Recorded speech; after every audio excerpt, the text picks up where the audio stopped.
Hey everyone, welcome back to Leadership Lessons with Cheri. I'm Cheri, and it's time for another quick episode to help you develop your leadership skills in a way that empowers your people to be their best and help you move your organization to success. I'm super excited to share this week because it's something that I had to do a little bit of work on when I first became a leader. I know that that sounds a little bit silly, but sometimes when you are able to make a transformation within yourself, it feels good, right? And then you just want to share with everybody how much of a difference it made for the work that you did. When I first became a principal, I had just turned 34 years old. And actually, I was just turning 35 years old. Sorry about that. But I was fairly young to be a principal, right? And even though in the whole scheme of things, I was that age, most of the staff that I had acquired were older and more experienced than me. I had only been in the classroom 4.5 years, and people knew that. It was a district where everybody kind of knew everybody. And I taught at one school in the district and then was becoming the principal at this other school. And so people knew my history. And I remember having to have hard conversations with some people that first year. We had gone through a little situation where the school was just kind of going along the status quo. Their principal was getting ready to retire when I actually went to the school, and I went as an assistant principal with a brand new principal coming in. Now, this person was brand new to the principalship, brand new to the district, and he was removed within 6 months and caused a lot of turmoil in the middle, right? And so working with some people in the district, the other assistant principal and I, we just kind of got us through the remainder of the year. So we went from February until May, got us through the remainder of the year. And then that's when I was announced as principal. So when I first went in that first year, I wanted to keep things as steady as I possibly could, right?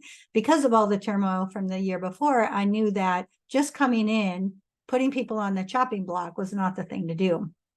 However, there were some things that I noticed, and my assistant principal, who had been there years longer than I had, she noticed as well that we had to make some change with. And I had the first conversation with one of the staff members, and I walked out feeling like, wow, I sure did not communicate my message very well. And as a matter of fact, it resulted in zero change. And I know what happened. I got nervous. The person got very upset within the conversation, started accusing me of all kinds of different things. We did get her calmed down, but once she left out, we didn't resolve anything. We didn't make a plan for change. I don't even know if I knew what I wanted her to do at that point, because I kind of had lost my train of thought within that very challenging conversation. That is when I knew I had to really work on my communication. And I started to think about what Brene Brown says, clear is kind. I had to make sure that I got very clear on what my expectations were for the school, for the staff, for the students, for the community, or I was going to keep repeating that cycle over and over and over. Now, let's talk about getting clear on our expectations, because I think sometimes, and this happens in business, this happens in schools, this can happen in, it doesn't matter what content you're working with. When you become the leader, it's usually because you were really good at the stepping stones, right? I was a teacher. I was very good at being a teacher. I became a specialist. I was very good at the work that I did with teachers. I then became a district coordinator. I was very good at that work. All of that was content. It was the work of teaching and learning. When I became the principal, I was very good at teaching and learning. What I wasn't good at, because I hadn't had the experience yet. Of course, I went to college, I had some training, but I was not good at running the business. I think they call it working in your business or working on your business. I wanted to work in the business. I love teaching and learning. That's what made sense to me. That's what I knew I was good at. What I knew I wasn't good at yet was leading the teaching and learning, leading the building, managing all of the things that have to be managed, and having that balance to make sure that our organization was running efficiently and successfully.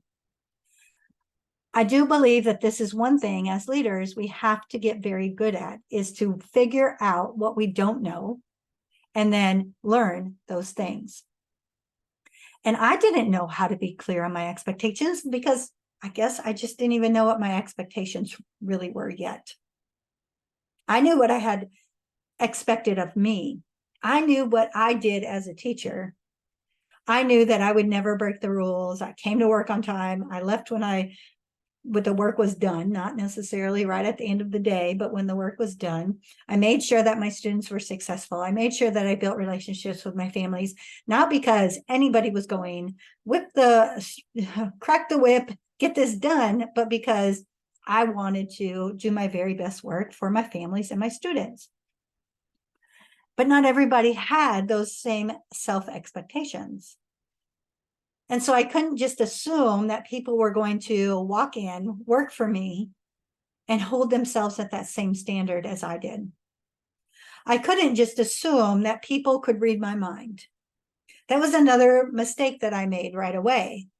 I just assumed that people could figure out what I wanted. When I said, I want us to be a successful school, I guess I just assumed that they would know what that meant, what that looked like, what that felt like, what that sounded like, and what their role was in that process. And I had to learn real quick that same statement I just said from Brene Brown, clear is kind. I cannot hold you to an expectation if I have not clearly communicated it to you, because that's not being kind. It's not being fair. And the last thing that you want to do as the leader is to treat people unfairly, because then you're going to lose them. Whether they're somebody you want to lose or not, you're going to lose them. So making sure that you know what your expectations are is the very first step that you're going to have to make. And then you have to be brave enough to be able to say, these are my expectations. These are my non-negotiables. And if you can't be on board with them, this is what's going to happen. The hard thing is you start to work with people for years and years, and you start to build relationships with them, right? You get to know them. You know about their families. You know about their homes. You know about the things they're doing on the weekends. If you're a great leader, you communicate with them. You talk with them. You're visible. You're around asking these great questions because you want to know what's happening in their lives. It's crucial to your climate and culture. But it also makes it challenging when you have to really set out those clear expectations, set those non-negotiables, and then reinforce them. Leadership is a challenge. I always say it's an awesome responsibility. I loved it. I still do. I anticipate my leadership in the area of small business growth and development is going to be big when I learn all of the things, when I get to have all of the experiences. And it just lights me up. But leadership is hard. It's not for the person that thinks that people are just going to read your mind. It's not for the person that thinks people are just going to hold themselves to the same standard as you did, as you grew in your career. And it's definitely not for the person that is too afraid to be brave enough to be clear about your expectations for your organization. The bottom line is the buck stops with you.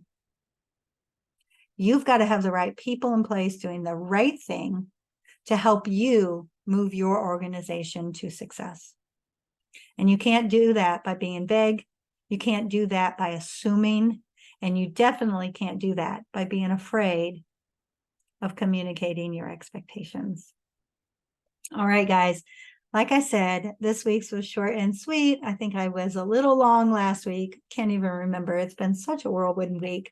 However, hopefully each week you take a little piece away from these sessions that help you be your very best leader you can be, because you didn't get into this to be okay, right? You didn't get into this to be mediocre. And leadership truly is a calling. When you were born to lead, you were born to do big things. So go out there, engage your people, empower them to be their best, and keep learning all of the great things you can learn to help you be the best leader you can be. I will see you next week right here on Leadership Lessons with Cheri.